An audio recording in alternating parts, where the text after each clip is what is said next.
Uh, Good morning, beloved community. Let us begin, as always, by taking a few breaths together. So if you will, exhale first and take a deep breath in. And let go. Another deep breath. Let go. One more deep breath in.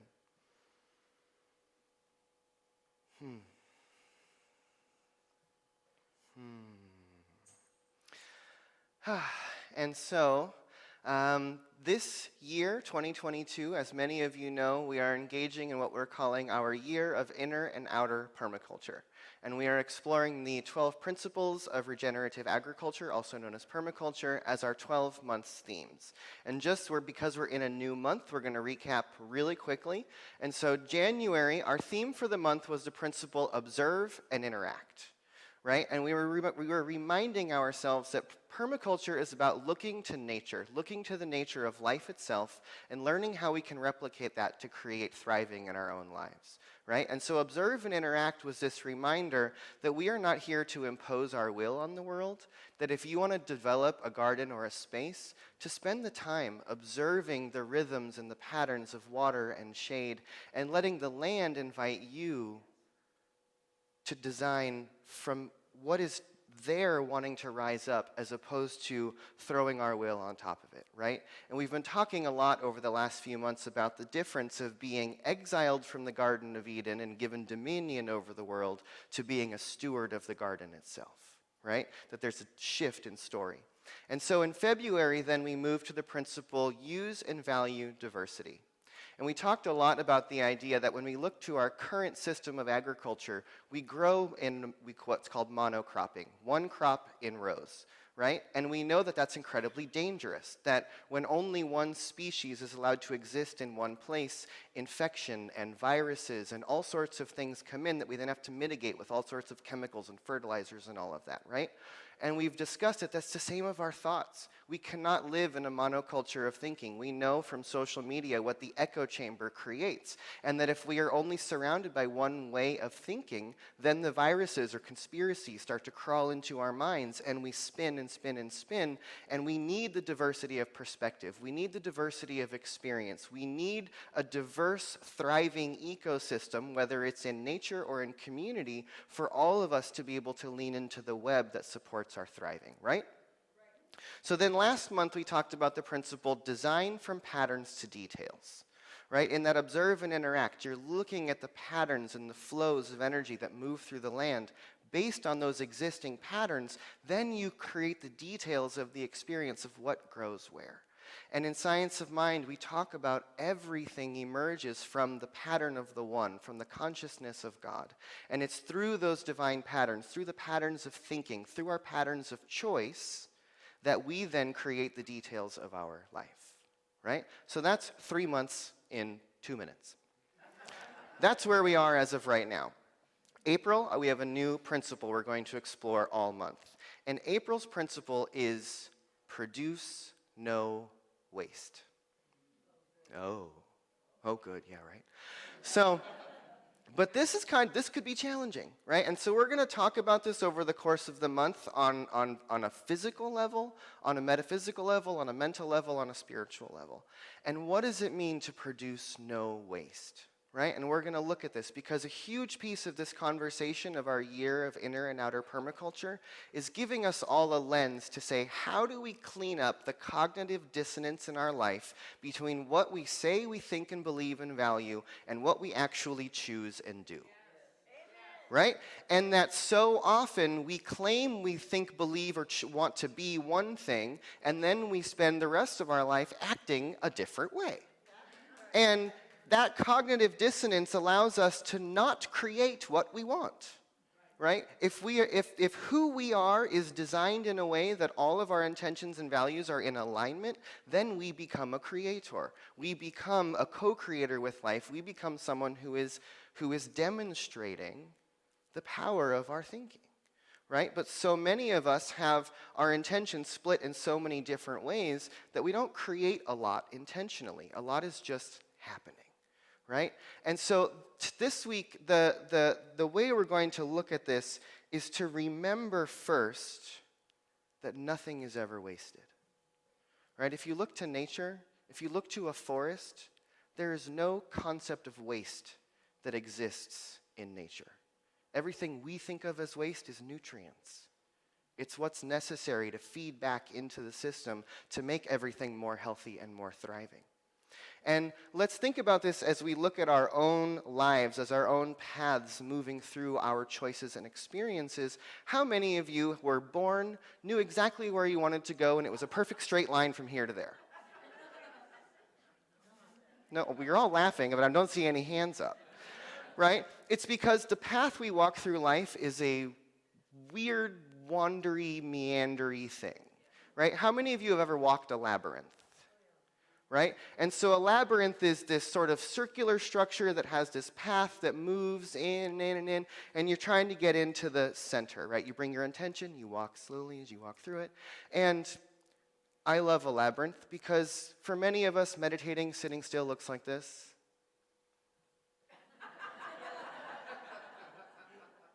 Oh, I'm doing really great. But a labyrinth gives you the opportunity to walk and be in motion, right? And again, this thing, when I walk a labyrinth, it usually looks like I'm walking, I kind of have my eyes closed and looking at my feet, I'm going. And then at some point I have to look up and am I close to the center yet? And if you've ever walked a labyrinth, there's usually a point where you're walking and you're like, the center's right there. My destination is right in front of me. And then the next thing you know, you're going the other way. And it's like, I am not nearly there yet.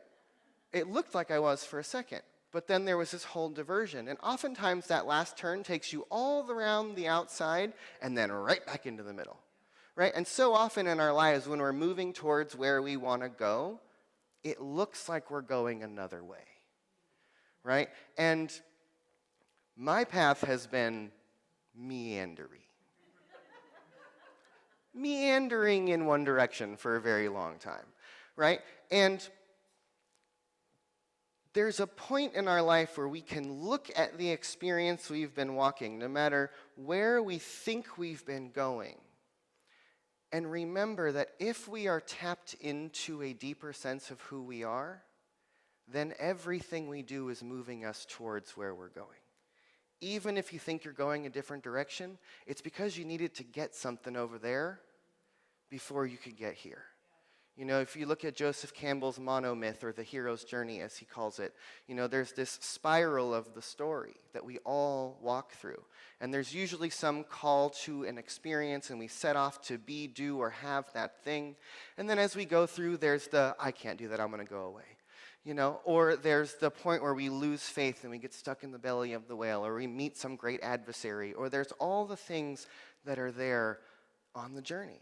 And, in the Bible, there's this idea that we are clay in a potter's hands, right? That we are being molded and shaped through our experience. And the metaphor there for all of us is to realize that our life is always shaping us. What we do with it is up to us. But if you are willing to look at every single thing that comes at you as part of your evolution, as part of your becoming, then everything that comes upon you has some value. But if we just say, oh, those were wasted years of my life, we're lying to ourselves. Because humans have this beautiful capacity to believe in waste. It doesn't exist in the world. Nothing is ever wasted. If you actually choose to remember that. Because you can choose to believe that your life has been wasted, or that those choices were wrong, or that the planet is going in a direction that is unlike what we want. Or we can tell ourselves a story that says that everything is working towards something else. And if we look to the nature of nature, if we look to the history of evolution, the greatest leaps of possibility always come from the greatest moments of chaos. the greatest moments of chaos, the greatest moments of difficulty, the greatest moments of destruction are always what create what is next. That, there's a quote that I love that says that the price of your new life is your old one. That everything that you've lived up until now has been what you needed to acquire or what you needed to let go of in order to get where you are going. Right? But we have to be tuned into something, and that is why we are so heavily holding this idea of a global vision, of a higher possibility. Because if you don't have a destination in mind, it can look like the journey's going nowhere. If you don't have a vision, you're just wandering through the darkness. But if you have something to hold your mind on that's going to pull you forward, that then lights the path in front of you, right? And Gene Houston calls it the lure of becoming. Some of you who are in the synthesis class, we've been talking about this idea of the entelechy, that there is a piece of each one of us. I call it the one who stands before me, always beckoning me, saying, "Come be me. Come be me." Each one of us has that lure pulling on us. And I would say that the greatest, whenever we feel like we're off the path or life isn't working or something is broken, it's because we're not listening to that. And that we've known where we needed to go and we took a step in a different direction. Right? And I think that in a big way, what we're witnessing in our world and our society in so many levels is that the collective of humanity has not been taught how to listen to that. And so instead, we all think we know better, and look what we have done. Right? And so we have to learn to tune in, tap in, and listen to something greater than we are, and allow that thing to pull us forward. Ernest Holmes, the founder of Science of Mind, gives us a lovely practice, and this is my favorite quote from the Science of Mind textbook. It's on page 290. And he gives us this practice, and he says, "Declare every day that no mistakes have been made, that none are being made, and none can be made. Declare, there is one supreme intelligence which governs, guides, and guards, tells me what to do, when to act, and how to act. And then having done this in perfect faith, with perfect assurance, declare further, everything necessary to the full and complete expression of the most boundless experience of joy is mine now. Know this, see it, feel it, and be it. Do this every day for a few minutes. We should all do this until the time comes when it is no longer necessary. And when that time comes, we will know it because our demonstration will have been made." And the thing that stands out to me about what Ernest is telling us here is he's not saying that no mistakes have ever been made. He's saying, tell yourself that no mistakes have ever been made. Once you are willing to believe that, then you can open yourself up to be guided by something else. And so he's saying, if you're willing to listen to this idea that there is something pulling you, and you're willing to step into that, then you can't make a mistake. But if you're not willing to do that, and you think you know better, good luck. Right? We have to listen to something bigger than ourselves, because if you look at the world, no one of us is going to fix the issues. No one of us is going to solve the problems. We have to do this together. And if we don't have a vision, we are lost. And we have to learn how to tap into something deeper. Right? And that is what we are seeking to do in this place. That's what we come here for every Sunday, is to be reminded that there's something more here than you can see. And to not get stuck in the details, but look to the patterns. To not get lost in this moment, to remember that there's something calling you. To remember that we have a greater vision that is here for each one of us, should we be willing to accept it. But we have to be willing to be open. We have to be willing to receive those inspirations and possibilities, right? And we here at this community, we say every week, we are a community dedicated to possibility, right? We shifted a long time ago. We stopped saying we're a positive thinking community because that led us down a dangerous and slippery slope, right? But we think about possibility. And possibility invites us to look at the whole field and look at what could happen if we don't make the right choice. And what could happen if we do make the right choice. And then sense and feel into that and allow the higher possibility to call us forward. But we have to be willing to look for it, right? And so before we go into our closing prayer, we're going to do a little practice, and I'm going to invite all of you to tap into this a little bit. So Anthony, if you'll come up with me. I want to invite everyone again to rub your hands together. Take a deep breath in. You might want to stand up.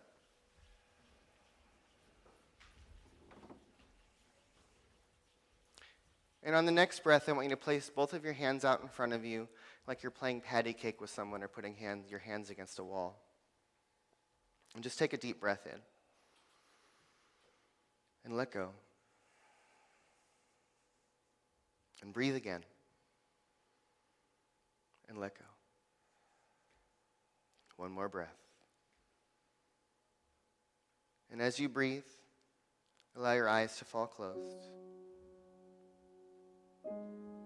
And imagine for a moment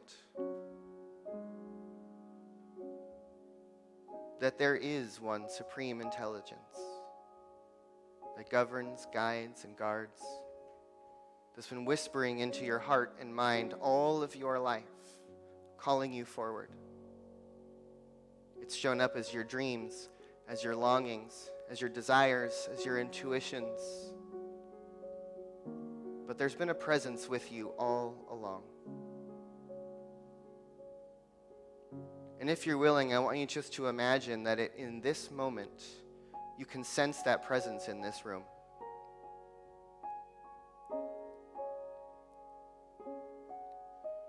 And imagine that you can feel as if someone else that you cannot see is pressing their hands against yours. And this presence, this one who is standing with you right here and right now, is the one who knows you better than you know yourself, the one who is nearer to you than your hands and your feet, the one who is breathing you, beating your heart. And feel them look upon you with all of the grace and love and peace in knowing that you have never made a mistake, that you have always been guided and pulled towards something. And if you can, just imagine that you can feel them pulling on you, luring you forward, saying, "Come, be me." And if you're willing, just invite that presence into your life right now. If you can feel it, maybe move and place your hands on your heart. And just allow that higher self, the you that you are becoming, to just be here with you. And remember that they are always close. And that if you listen, you can hear the still small voice whispering in your heart. And know that there is one who is calling this entire community forward. And that there is a possibility calling our nation forward, calling our world forward towards a new vision. Evolution is calling us. And so in this space, I invite you to breathe again. And as we breathe, let us remember that there is one seamless presence that is living and breathing throughout the entirety of the universe. I choose to call this one God. Some of us might call it our mind or consciousness or the universe itself. Maybe we just call it energy. But let us remember that the universe is seamless. From one end to the other, from the in to the out and the up and the down, there's only one thing happening, one life. And that one is breathing each one of our bodies. It is beating our hearts. It is speaking these words and hearing them right now. Let us remember that there is only one of us here, and that one is God. That each one of us is divinity in action. That each one of us is evolution unfolding. That each one of us is life happening right here and right now. We are divine. We are the universe alive. We are God incarnate. Let us remember that. Because if we remember the truth of who we are, then we can remember that anything is possible. If we remember the truth of who we are, then we can remember that we can rise above any circumstances, and we can be the place where something new happens, where a new thought emerges, where a new possibility drops into existence. And if we can remember the truth of who we are and the glory and the power and the magnitude of the truth of the beingness of our souls, then we can live in gratitude and in celebration, remembering that there is so much more here than we can see. And so in that space of gratitude, in that love and in that joy, in that acceptance and willingness to participate, let us once again claim, know, declare, and remember that there is a power for good in this universe that is so much greater than we are, and if we so choose, it can move through us. Feel it. Surrender. Remembering that there is a higher power at work here, and it is who you are. And so let us let go and let God and be at peace in this moment. Declare all of this by saying with me, and so it is.